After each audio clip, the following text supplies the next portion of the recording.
Tensions are escalating in the nation's capital after President Donald Trump ordered the National Guard into Washington, D.C., citing a rise in crime. The decision is sparking backlash from leaders across the country, including Newport News Mayor Phillip Jones. In an exclusive interview with 13 News Now, Mayor Jones weighs in on the controversial move. Shane Fordham joins us live in the studio with more details.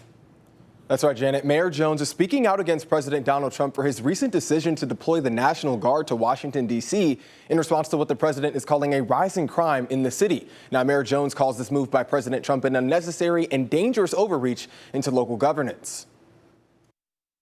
We are always in favor of a partnership, not a takeover of local forces. On Monday, President Trump announced that he would place Washington, D.C. police under federal control and deploy 800 members of the National Guard in order to reduce crime, even though city officials have stated that the crime rate is already falling, currently sitting at a 13-year low.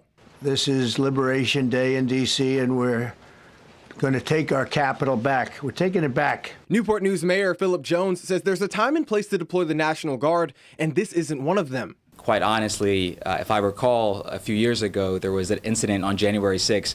Perhaps the National Guard would have been called in then. In response to President Trump, Mayor Jones emphasizes the importance of community policing as opposed to federal, which he says is the reason gun violence has decreased by 25% and homicides have decreased by 52% in Newport News. With community policing, you see that individual, you see that sector lieutenant or captain on a weekly or monthly basis. When you inject individuals who have been called up at the federal level, who may or may not have had urban policing experience, you insert a level of risk in those activities. Baltimore Mayor Brandon Scott weighed in as well after President Trump mentioned Baltimore, New York, Los Angeles, Chicago, and Oakland as cities that could see a similar military presence. The reality is that DC's violent crime is at a 30-year low. And quite frankly, that's the case for cities around the country. I think it's very notable that each and every one of the cities called out by the president has a black mayor. And most of those cities are seeing historic lows in violent crime. Now, Mayor Jones added that crime in Newport News is consistently decreasing and that he is encouraged to keep up that effort. Shane Fordham, 13 News Now.